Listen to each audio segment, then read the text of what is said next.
아멘. 잘 읽으셨어요. 우리 옆에 계신 분에게 한번 인사하고 말씀 듣는 시간 갖겠습니다. 당신은 반드시 회복되어 쓰임받을 것입니다. 인사합시다. 당신은 반드시 회복되어 쓰임받을 것입니다. 두 마디 더 하겠습니다. 축복의 주인공이 될지어다. 축복의 주인공이 될지어다. 한 번 더. 기적의 주인공이 될지어다. 기적의 주인공이 될지어다. 아멘. 제 주신 말씀을 가지고 인재를 배출하는 교회, 인재를 배출하는 교회라는 제목으로 하나님 말씀 증거하겠습니다. 실패라고 하는 것은 모든 사람들이 다 할 수밖에 없죠. 근데 실패가 없는 인생이 어디 있겠어요? 실패가 없다라고 착각을 하는 거죠. 누구라도 아주 잘된 사람도 태어날 때부터 금수저처럼 늘 유복하게 자랐어도 실패가 있어요. 왜냐하면 실패는 어쩔 수 없어요. 그러니까 어쩔 수 없다는 건 뭐냐면 이거는 내 몫이 아니란 뜻입니다. 사람이니까 실패하는 게 아니라 사람이기 때문에 그 실패의 과정을 잘 넘기면 되는 거예요. 내 문제를 넘어서는 실패의 그 기저에 깔린 이유가 있어요. 그것을 맛보게 하시고 경험케 하시는 하나님의 섭리도 있다는 거. 그런 점에서 오늘 사사기에 나오는 이스라엘 백성들의 실패가 나오는데 사사기는 이제 구조적으로 이중서론입니다. 1장에 나오는 내용은 여호수아가 죽은 후에 이제 국가의 어떤 그 겉으로 보이는 국방력, 안보가 위험해졌다는 얘기예요. 그 다음에 두 번째 나오는 오늘 2장은요, 또 다른 서론인데 뭐냐? 리더가 죽으니까 레임덕 현상처럼 뭔가 국가 기반이 흔들리거나 외세의 침공에 대해서 불안하다. 겉으로 보이는 거예요. 그죠? 그러나 또 하나가 있습니다. 이중 결론의 두 번째는 뭐냐? 내적인 불안감입니다. 이건 겉으로는 안 보입니다. 근데 시간이 가면 갈수록 이게 문제였구나라는 걸 다 알게 돼요. 이 두 번째가 뭐냐 하면은 다음 세대가 문제가 된 거예요. 다음 세대를 오늘 성경에서 10절에서는 뭐라고 했을까요? 한번 다시 볼게요. 자, 2장 10절. 다음 세대를 이상한 표현을 씁니다. 자, 2장 10절 시작. 그 세대의 사람도 다 그 조상에게로 돌아갔고 그 위에 일어난 다른 세대는 여호와를 알지 못하며 여호와께서 이스라엘을 위하여 행하신 일도 알지 못하였더라. 아멘. 참 슬픈 본문입니다. 다음 세대도 아니고 무슨 세대? 다른 세대. 우리 사사기에 나오는 이 다른 세대라는 말은 영적 사사시대를 경험하고 있는 침체기에 빠진 모든 성도들에게 똑같이 적용됩니다. 다른 세대. 오늘 이 인물을 배출하는 교회라는 제목으로 제가 말씀을 전하면서 특별히 다음 세대, next generation이 아니라 future generation, 미래 세대가 아니라 전혀 다른 another generation이에요. another. 이게 뭐냐? 이게 다르다는 거예요. 완전히 다르다는 거예요. 그래서 요즘 그 세대를 얘기할 때 이 세대 명칭 혹시 아세요? X세대가 뭐고 Y세대가 뭐고 Z세대가 뭐고 MZ세대가 뭐고 지금 무슨 세대인지 아십니까? 2000년 이후에 태어난 세대를 갖다가 알파 세대 혹은 뉴 알파 세대라고 합니다. 이제 그런 경계 구분이 있고요. X세대의 마지막 세대가 79년생입니다. 79년생까지는 다 X세대예요. 여기는 그래도 기본적으로 컴퓨터를 좀 알아요. 근데 79년 이후 80년대 넘어가게 되면은 이때부터 Y세대가 됩니다. 또 달라져요. 그 다음에 2000년 넘어가면은 이때는 세대 자체가 그 Z세대라고, Z세대, MG라고도 표현하죠. 그러니까 이게 사고 방식과 구조가 다 달라요. 이 다른 세대라는 개념과 이것을 조금 접목시키면서 앞으로 우리가 우리 교회 안에 아동부도 있고 중고등부도 있고 청년부도 있잖아요. 아까 권사님이 이제 청년들과 또 장년들이 몽골 선교팀이 또 몽골 가서 선교한다고 하는데 이 젊은이들의 사고방식과 우리하고 많이 다른 건 아시죠? 여러분의 자녀들을 키워보셔도 알고 손주들도 보면은 전혀 아이들이 다르죠. 여러분 태어나자마자 스마트폰을 눈에 켜고서 엄마 없이 이것만 보고 지내신 적이 있어요? 없어요? 단 한순간도 없습니다. 혹시 옛날 이야기 교복 입어보신 분, 중고등학교 때 교복 입어보신 분 잠깐이라도 1, 2년 다시 말씀드릴게요. 교복은 뭘 말하는 거냐 하면은 일제시대의 흐름으로 까만색에 황금색 호크를 단 걸 교복이라고 그래요. 그거 전에는 교복 아니에요. 그거 이후는 교복 아니에요. 그거는 사복 입기가 조금 뭐하니까 부모들이 옷 사 입히기가 귀찮으니까 그거 입힌 거 말고 아예 교복 세대. 몇 년까지냐면 82년까지만 입었고요. 그 뒤부터는 자율화됐습니다. 자, 81년, 2년 사이에 중고등학교 다녀보신 분. 좀 되죠, 그죠? 요런 분들만 교복이에요. 그래서 한쪽에는 학교 배지, 한쪽에는 학년 배지 달아보신 분. 그 다음에 까만색 모자, 책 모자. 우리 장모님은 해보셨죠, 그죠? 예, 그렇죠. 요 정도 돼야 이제 교복이라고 하지. 그 뒤로는 다 애들이에요, 젊은 애들. 젊은 애들은 몰라요, 교복이 뭔지를. 그리고 치마 길이도 딱 여성들이 여학생은 정해져 있고, 머리는 항상 단발, 뭐 이런 게 있었잖아요, 그죠? 요런 정도. 요런 세대하고 요즘 애들 세대인 73년 이후 세대들은 교복을 입어본 적이 없는 거예요. 그러니까 학교마다 알록달록 다양하게. 이건 교복이 아니라 그냥 겉으로 보기에는 그냥 유니폼 같은 개념입니다. 그러니까 이 세대가 다르다는 걸 말씀드리려고 그러는데, 오늘 겉으로 보여지는 국방력의 위기는 여호수아가 죽으니까 있었지만, 또 다른 위기인 다음 세대가 아니라 다른 세대가 만들어져서 영적으로 망가져버린 세대는 보이지 않는 부분, 이 내면적 부분인데, 이 원인은 뭐냐? 오늘 그 원인을 여러분들이 알면서 우리가 살아가고 있는 미래 세대, 우리 중에 앞으로 100년 이상 살 분은 아무도 없습니다. 길게 살아봤자 뭐 한 70년 더 살까요? 오래 살아도. 근데 우리 다음 세대 아이들, 우리 아동부, 중고등부 아이들은요, 생각보다 오래 살 겁니다. 우리가 죽고 나도 걔들은 살아있을 겁니다. 그러면 그 아이들에게 무엇을 물려줄 것인가? 오늘 저는 여기에 좀 방점을 찍어서 보이지 않는 사사기의 두 번째 서론, 겉으로 보여지는 국방력의 위기 이후에 그들의 보이지 않는 여호와 신앙이 무너졌을 때 얼마나 심각한 문제를 일으키게 됐는지, 오늘 두 번째 서론을 말씀드리고자 하는 겁니다. 사람은 실패를 극복할 수 있는 자리가 있습니다. 아픔을 이겨낼 수 있는 자리가 있습니다. 그게 어딘지 아십니까? 아픔과 실패를 이겨낼 수 있고 극복할 수 있는 자리는 아픔 당했던 그 자리, 실패했던 그 자리에서 회복이 되는 거예요. 지금의 내가 좀 망했다, 내가 문제가 생겼다라고 하는 그거를 직면하지 않고 회피하면요, 절대로 극복이 되지를 않습니다. 성도님들은 뭐를 하셔야 되는 거냐 하면, 실패를 경험했든 아픔을 경험했든 그걸 통해 뭔가를 배워야 됩니다. 내가 다시는 실패하지 않겠다. 다시는 이런 정도로 휘둘리지 않겠다. 뭐 그런 겁니다. 실패를 통해 나의 부족함을 채울 수 있는 그런 기회가 여러분께 있기를 소망합니다. 오늘 사사기 2장에서 이 사사시대의 실패를 본격적으로 기록을 하는데, 실패를 거울 삼아서 오히려 이것이 타산지석이 되고 우리의 삶 속에 다시는 실패하지 않는 거룩한 하나님의 백성들 여러분 되기를 소망합니다. 우리 옆에 계신 분에게 인사하도록 하겠습니다. 실패를 반면교사가 되게 합시다. 인사하세요. 실패를 반면교사가 되게 합시다. 반면교사는 뭔지 아시지요? 반면교사라는 말은 뭔지 아시지요? 그죠? 타산지석이라는 말입니다. 부정적인 것들을 이제 긍정으로 바꿀 수 있는 그런 의미가 되겠습니다. 그럼 이유가 있어요. 이스라엘 백성의 실패의 원인은 딱 세 가지입니다. 첫 번째는 뭐냐?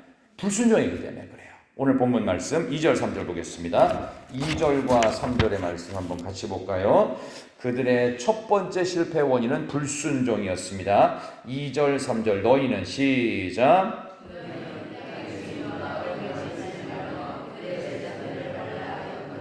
너희가 내 목소리를 듣지 아니하였으니 어찌하여 그리하였느냐? 그러므로 내가 또 말하기를 내가 그들을 너희 앞에서 쫓아내지 아니하리니 그들이 너희 옆구리에 가시가 될 것이며 그들의 신들이 너희에게 올무가 되리라 하였노라. 아멘. 두 가지 하라고 했는데 안 했어요. 첫 번째, 이스라엘 백성들이 가나안을 정복할 때 부족 국가들이 굉장히 많았습니다. 31개 정도 되는데 플러스 알파 더 많았어요. 정복한 것만 31개고 정복하지 않은 작은 부족 국가들이 더 많았습니다. 그렇다 보니까 군데군데 이스라엘 백성들은 정복하는 게 힘들어요. 여러분, 전쟁도 하루 이틀 17년 했어요. 17년 전쟁을. 우리나라 북한하고 이렇게 한국전쟁 몇 년 했어요? 3년밖에 안 했어요. 17년 전쟁했어요. 지금 우크라이나하고 러시아 전쟁 꽤 많이 가고 있죠. 그죠? 이란하고 미국 전쟁은 뭐 아직 한 달 내외인데 이 전쟁이라는 건 다 죽는 거예요. 뭐 거기서 이제 중간에 이득을 얻게 되는 2차 세계대전에서 패망했던 일본은 한국 전쟁 때문에 무기 팔아먹어가지고 부자 된 거잖아요. 이제 그런 것처럼 이 전쟁이란 전쟁을 하는 당사국들은 거지의 나라가 되고요. 이겨도 상처가 커요. 지면 뭐 말할 것도 없고요. 이런 속에서 이 기나긴 전쟁을 도대체 언제까지 해야 되냐 해서 조그만 부족 국가들은 내버려 둡니다. 그리고 뭘 해요? 그들을 종을 삼아버려요. 머리는 굴렸는데 말씀에는 불순종. 그래서 하지 말라는 게 두 가지가 있어요. 첫 번째, 그들의 우상을 싹 다 없애버려라. 그리고 또 하나, 그들과 절대로 화친조약 맺지 마라. 무조건 죽여야 된다. 그게 제일 좋다. 이유 여하를 불문하고 죽여라. 근데 그들이 하다가 지쳐버린 거예요. 너무 힘드니까. 지쳐도 할 건 해야 되는데 그걸 안 했죠. 불순종으로 인하여 그들은 축복과 기쁨이 되어야 될 자리가 저주가 되고 절망의 가시와 올무를 만들었습니다. 이유는 몇 가지가 있습니다. 첫 번째, 영적인 자기 비하. 가나안 백성들 저러다가 우리를 역공치면 우리는 속수무책으로 당하니까 요 정도만 하자. 요 정도만 하자. 영적으로 우리 그 이스라엘 사람, 이 히브리 민족들은 약하다. 그런 개념 속에서 그들은 쫄장부 같은 마음을 가졌습니다. 영적으로 이 정신개조가 필요해요. 요즘은 정신개조라는 말을 안 쓰죠. 정신개조의 그 가장 기본적인 틀은 이거예요. 안 되면 되게 하라. 보통 살 뺄 때 이런 말을 하거든요. 다이어트 할 때. 안 되면 될 때까지. 그래가지고 뭐 운동시키고 또 등산시켰다가 내려와가지고 또 뭐 유산소 시켰다가 자기 전에 마지막 근력 운동 시켰다가 똑바로 서가지고 스트레칭 시키고 뭐 필라테스 시키고 별의별 걸 다 시켜가지고 안 되면 될 때까지. 이게 정신개조거든요. 이스라엘 백성들에게 제일 중요한 이 영적 정신개조가 흐트러진 건 너무 오랜 전쟁이었어요. 그로 인해서 그들의 마음이 해해지니까 이제 어떻게 해요? 야, 우리는 약한 민족이야. 근데 가나안 백성들은 기골이 장대해. 요만 그만하자 그만.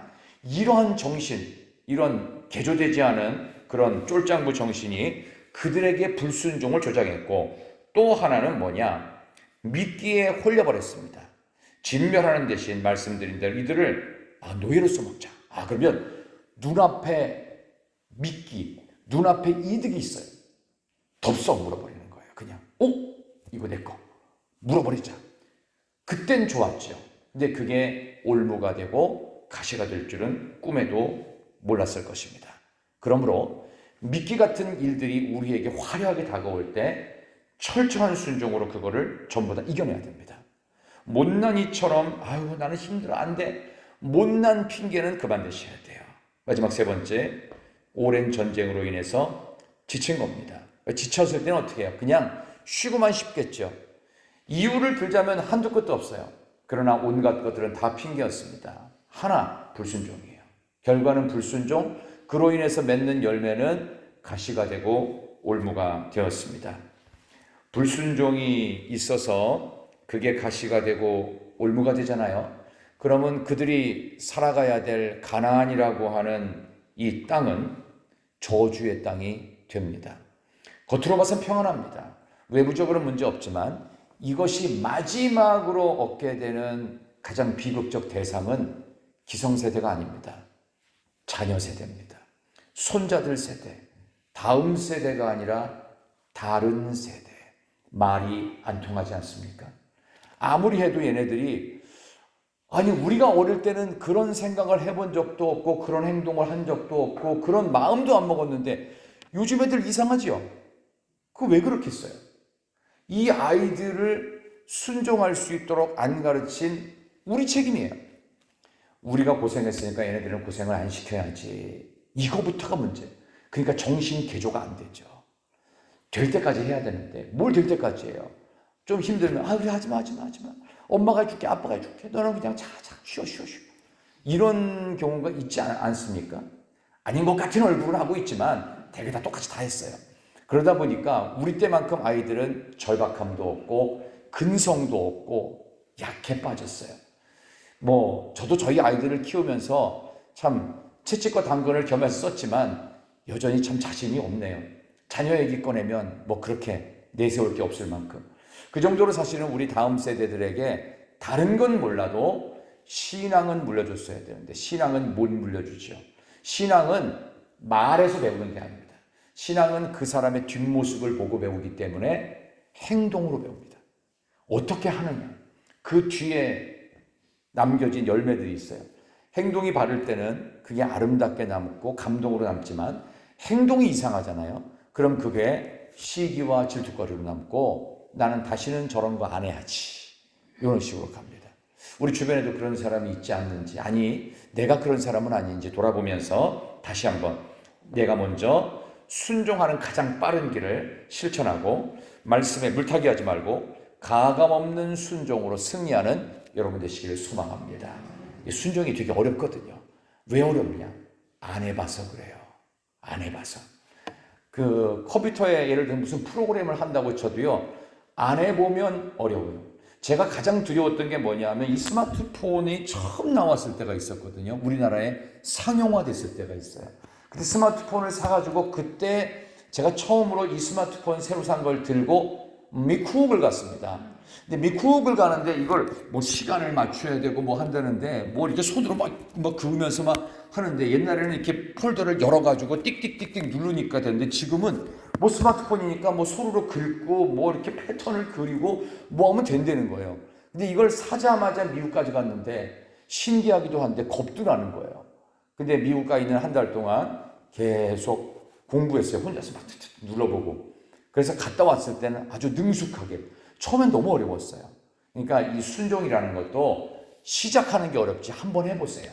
그러면 다음에 또 순종하기가 쉽다. 그런 점에서 이스라엘 백성들의 실패의 원인이었던 불순종. 불순종은 가장 늦고 힘든 시간을 만들어냈지만 순종은 가장 빠르고 쉬운 길로 인도한다는 사실을 우리는 잊지 않아야 될 것입니다. 저와 여러분은 어떻습니까? 순종하는 일이 쉬우신가요? 불순종이 재밌나요? 순종하는 일은 어렵고 불순종은 신납니다. 재미있어서 이만큼 재미있는 게 없어요. 근데 이 재미를 멈출 수 있어야 된다. 이게 너무너무 중요한 원칙입니다. 그 다음에 두 번째, 세 번째 보면서 좀 더 보충할게요. 자, 한번 그 다음 말씀 한번 보도록 하겠습니다. 두 번째 실패의 원인이 뭐냐 하면은요, 억울한 심정이 생겨서 그렇습니다. 오늘 본문의 말씀에서 한번 1절 보겠습니다. 1절 보세요. 그들이 억울해서 참 어떤 일을 벌였는지. 자, 1절 한번 다시 한번 보겠습니다. 1절 여호와의 사자가 시작.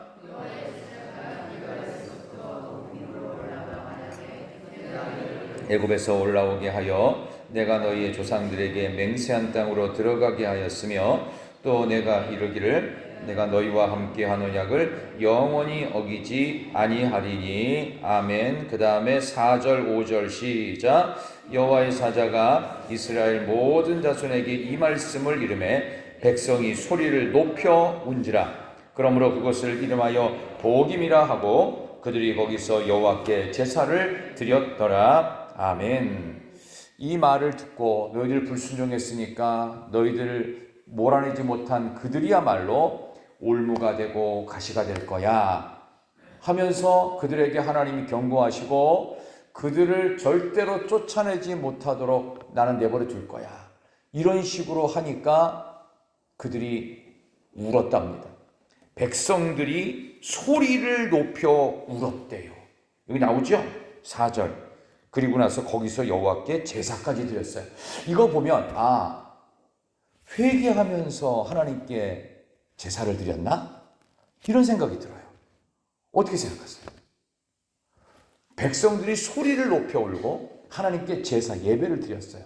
그럼 이게 회개의 눈물이었을까요?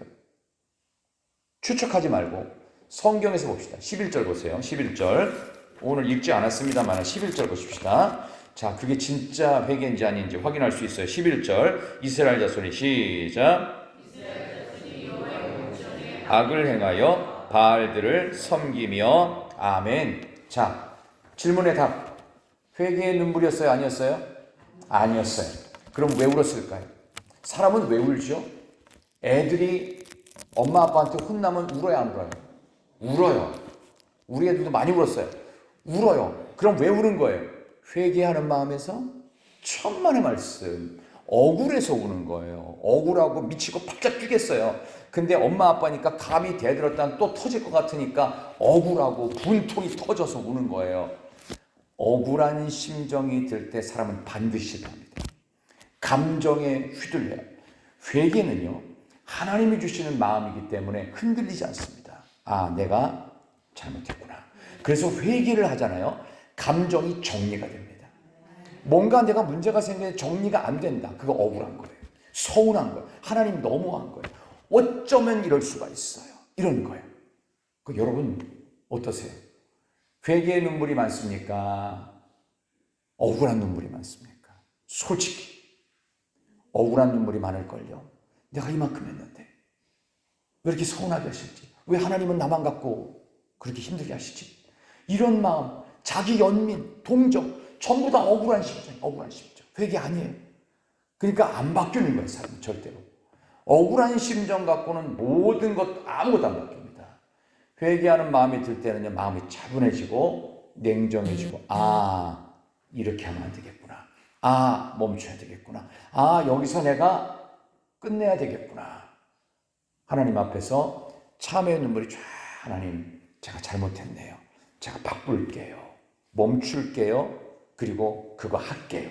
못했던 거 순종할게요. 더 열심히 해볼게요. 이러면요, 마음이 차분해지면서 더 냉정해지고 눈물은 흐르나 이 눈물이 새로움을 향한 물길로 달라집니다. 근데 우리가 이 회개의 눈물이 참 잘 안 됩니다. 자기 연민과 동정 때문에 그들은 울면서 갔던 곳이 결국 우상 숭배였습니다.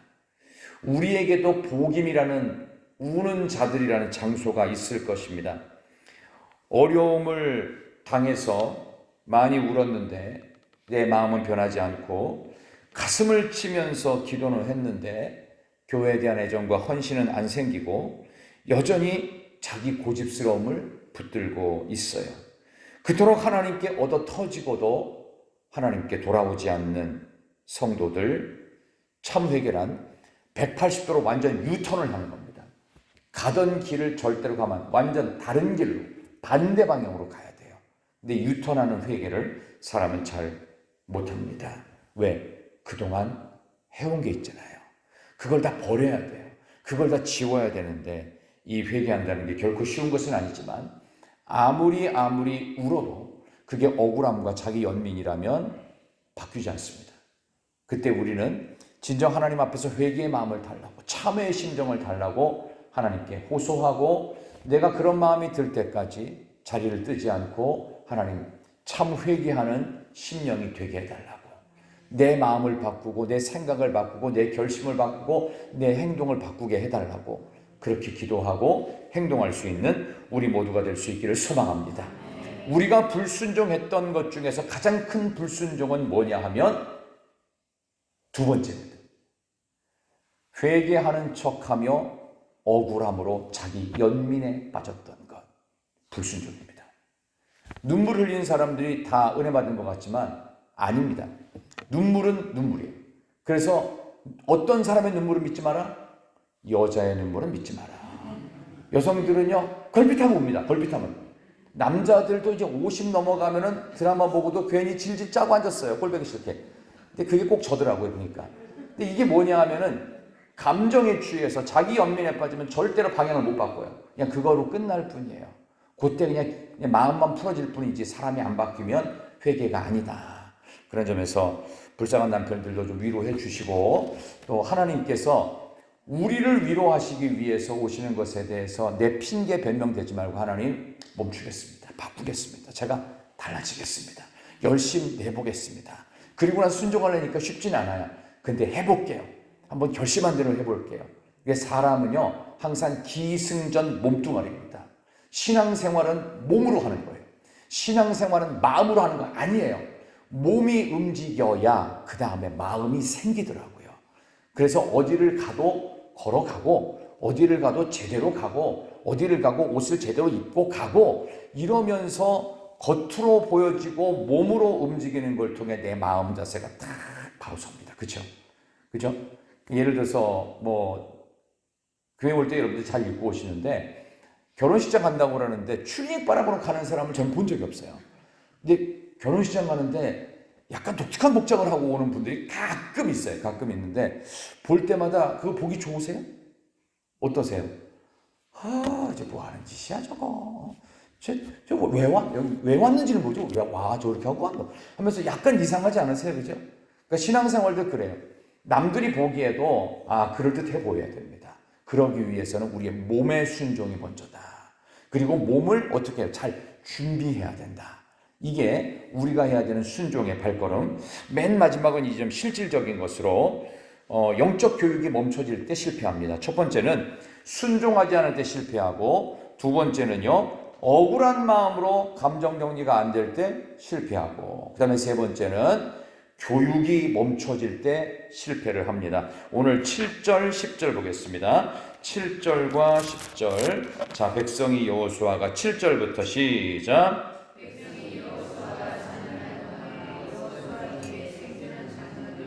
곧 여호와께서 이스라엘을 위하여 행하신 모든 일을 본 자들이 사는 날 동안에 여호와를 섬겼더라. 아멘. 그 다음에 10절. 그 세대 시작. 그 세대의 사람도 다 그 조상들에게로 돌아갔고 그 후에 일어난 다른 세대는 여호와를 알지 못하며 여호와께서 이스라엘을 위하여 행하신 일도 알지 못하였더라. 아멘. 아까 읽었던 부분인데 여호수아가 살아있을 때까지만 해도 그래도 유지됐던 영적인 그 흐름이 여호수아가 죽고 나서 불순종이 반복되면서 어떻게 해요? 다음 세대가 아니라 아주 변종이 태어난 거예요. 하나님을 모르는, 전혀 하나님의 말씀을 받아들이지 않는 다른 세대가 태어나 버렸어요. 우리만큼 우리 자녀 세대들이 이 뜨거움과 갈망이 없는 거는 부모 책임이라고도 말씀을 드렸는데, 이런 부분에 있어서 아주 작은 틈새들이 너무 많더라고요. 그게 뭐냐? 아이들에게는 조금 덜 고생시키겠다고 하면서 했던 모든 것들이 영적 틈새가 되는 걸 볼 수 있어요. 우리 교회는 그래도 참 감사하게도 우리 부모 세대가 이렇게 학생들을, 어린이들을 가끔씩 새벽에 데리고 나오는 경우가 있어요. 이거 굉장히 잘하는 겁니다. 이거 엄청나게 잘하는 겁니다. 이게 별거 아닌 것 같지만 교회에서 교회 문화를 다음 세대가 배워야 됩니다. 교회가 아무것도 가르치지 못한다. 뭐 놀이 문화까지 해서 맨날 공놀이하고 이건 못하더라도요. 얘네들을 교회에 자꾸 데리고 나와야 돼요. 그래서 교회 오는 게 편안하고 익숙하게 만들어야 돼요. 근데 교회는 주일날 딱 한 번만 가고 1시간만 있다 사라지면 되는 곳이다. 이런 식으로 부모님들이 교회 생활을 뜨문뜨문 하시잖아요. 그럼 애들이 부모의 등을 보고 그대로 따라하고 그거보다 못한 신앙생활을 합니다. 그래서 부모 쓰라를 벗어나면 얘네들의 신앙이 어떻게 될지 몰라요. 그래서 오늘 이 마지막에 나오는 이 자녀 교육에 대한 부분을 말씀드리려고 하는데, 교육이 없다면 자녀의 미래도 없는 것입니다. 다음 세대, 미래 세대가 겪게 되는 가장 큰 저주, 하나님을 모르는 일입니다. 기성세대는 신세대가 위험하다고 자꾸 얘기를 해요. 머리 스타일이 왜 저 모양이냐, 옷 입는 거는 왜 저따구냐, 그 다음에 말하는 건 왜 저러냐, 왜 그렇게 늦게까지 돌아다니냐, 이렇게 겉으로 보이는 것을 걱정도 많이 하고 혀를 끌끌 차고 하시지만, 실제로 이들이 하나님을 모르며 무서운 세대가 되고 이들은 위험한 세대가 됩니다. 그래서 하나님을 모를 때 다음 세대는 완전 다른 세대가 돼서 사사시대의 이 엄청난 악순환이 반복됩니다. 그들은 하나님을 믿으면서도 세상 것을 동시에 붙잡고 있습니다. 겉으로 보일 때는 하나님을 믿는 사람처럼 보이지 않고 교회를 떠나버리면은 세상 사람들보다 더 쾌락에 탐닉하고 더 세상 문화에 쩔어 있고 더 세상 사람들보다 못하고, 그런 모습이 같이 가고 있는 이 사사시대, 우리 시대의 모습은 아닌가 돌아보셔야 됩니다. 젊은 세대, 미래 세대를 그런 점에서 하나님의 병기로 만들 수 있는 방법은 딱 하나밖에 없어요. 은혜를 자꾸 체험시키는 수밖에 없습니다. 이 아이들에게 기가 막힌 사교육을 하는 거, 그거는 머릿속에 지식을 만들어가요. 근데 기독교의 신앙을 갖고 양육하는 거는요, 인간적인 껍데기를 자꾸 벗겨내는 겁니다. 벗겨내요. 그래서 진짜 하나님의 형상만 남게 하는 거예요. 그러니까 교육 방식이 근본적으로 다를 수밖에 없어요. 은혜를 체험하게 해야 된다. 대학 교육이 우리 인생의 전부인 것처럼 생각했던 시대가 있었습니다. 지금은 조금 좀 덜하기는 한데요. 몇 년 전에 미국 사회는 이 아메리카 합중국이잖아요. 그죠? 그 USA라는 말이 아메리카 합중국이라는 뜻이잖아요. 그러다 보니까 전 세계 모든 인종들이 다 미국가 있어요. 그죠?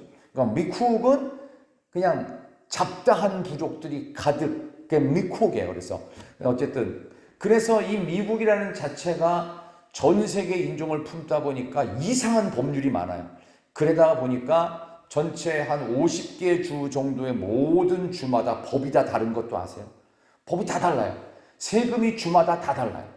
쉽게 말하면 우리가 뭐 5% 세금을 낸다고 해봐요. 근데 전라도는 7% 세금을 내고 제주도는 9% 세금을 내고 이런 식이에요. 가는 곳곳마다 텍스 세금이 다 달라요. 그게 미국의 특징입니다. 근데 미국인들이 몇 해 전에 이런 타민족에 대한 선호도를 조사한 게 있어요.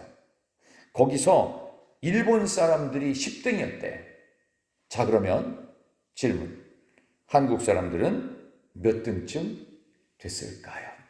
타민족 선호도. 니폰이 10등이야, 니폰. 그러면 우리 한국은 몇 등이었을까요? 한국 50등까지 매겼대. 근데 몇 등쯤 됐을까요? 자, 그럼 일본보다 조금 더 호감도가 높았을까요? 일본보다 낮았을까요? 일본보다 높기를 바라는 마음은 간절하지만 일본보다 높을 수는 없었습니다. 일본보다 밑에예요. 자, 그러면 조금 더 줄여서 자, 일본이 10등이었습니다. 한국은 30등 밑으로 갔을까요? 30등 안으로 들어왔을까요? 벌써 불안하죠? 생각보다 이미지가 안 좋은 것 같아서. 한국이 30등 이내로 들어갔을까요? 30등 이하로 갔을까요? 30등? 잘 모르시는데 대충 말하시는 거죠? 정확히 30등이었어요. 왜 그런 줄 아세요? 이유가 있어요. 미국을 가보면은 미국 대서양을 끼고 있는 캘리포니아 주라고 해서 이렇게 길쭉한 데가 있어요. 길쭉한 왼쪽으로 대서양, 태평양 끝에 이렇게 끝에 끼어 있는 거기에 캘리포니아에 전 세계에서 가장 많은 민족이 모여 삽니다. 뭐 코리아 타운도 있고 차이나 타운도 있고 재패니스 타운도 있고 뭐 아프리카 무슨 타운도 있고 뭐 많아요. 거기가 엄청 많아요. 근데 그 중에서 LA 지역도 엄청 큽니다. 거의 남한은 땅덩어리만큼 큰데 이 LA 지역, 로스앤젤레스 지역의 한인교회가 몇 개인 줄 아세요? 모르시니까 저만 아는 거니까 말씀드릴게요. 1000개가 됩니다. 안 놀래요? LA에만 1000개예요. 한인교회. 미국인 교회 말고 한인교회. 한국 사람만 모여서 예배 드리는 거. 1000개예요. 근데 미국 사람들의 평가가 뭐냐? 가장 많은 코리아 타운이 형성되어 있는 LA 지역 대학생들의 생활이 가장 문란합니다. 한국인이. 그러니까 안 그런 애들도 있어요. 교회가 이토록 많이 코리아 타운 LA에 분포되어 있는 한 민족의 대학생들의 수준이 왜 이거밖에 안 되냐 이거예요. 부모 세대는 가서 뭐 세탁소 일하고 아르바이트 일하고 마트에 캐시어하고 여기서 교수여도요 거기 가서 교수 못합니다. 쉽지 않아요. 안 써줘요 유색인종을. 그래서 고학력자들 부모가 가서 그렇게 힘들어서 돈 벌어서 애 대학 보내요. 근데 애들 대학 생활이 엉망인 거예요. 이유가 있어요. 걔네들이 부모만큼 교회 생활을 열심히 안 해요. 그러니까 그들의 생활이 너무 보기 싫은 거예요. 그러니까 미국 사람들 굉장히 냉철합니다. 미국 사람들이 뭐 돈이 많거나 그렇죠. 미국 사람은 굉장히 보수적이고요. 미국 사람들은요 굉장히 검소합니다. 그리고 굉장히 정확하고 합리적인 사람들이에요. 이런 걸 정확히 봐요. 1000개가 넘는 한인 교회가 있는 LA 지역을 보고 판단을 한 거예요. 한국인에 대한 선호도. 그들은 50개 민족 중에 30등. 지금 뭐 K-팝 때문에 뭐 좋아졌다고 하지만 미국은 K-팝 때문에 평가하지 않습니다. 그런 부분에 대해서 그들의 생활의 삶의 모습들, 뒷모습이 뭔지, 그게 신앙생활이 엉망이었기 때문에 그런 일들이 벌어집니다. 그래서 심지어 이런 말이 있어요. 교육 열심히 돈 그렇게 많이 들여 시켜놓고 다 지옥 보낸다고. 그게 남의 이야기가 아닙니다.